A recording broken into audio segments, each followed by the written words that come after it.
Tallinna linnameedia uuris täna, milline on olukord taksonduses. Teenuse pakkujaid pealinnas 20 ringis. Taksojuhte Tallinnas üle 5000. Klassikalises taksos pigem on okei ja siin suuremad näevad vaeva, ehk siis võib-olla Tallink ja Forus takso.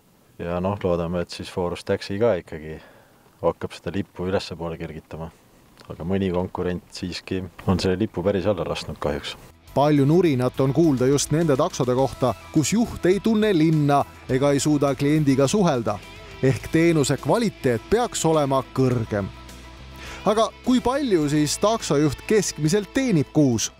No ütleme kuskil 1500 või midagi siukest tuleb. See on puhas kätte? Jah. Oleks rohkem, kui kütus odavam oleks.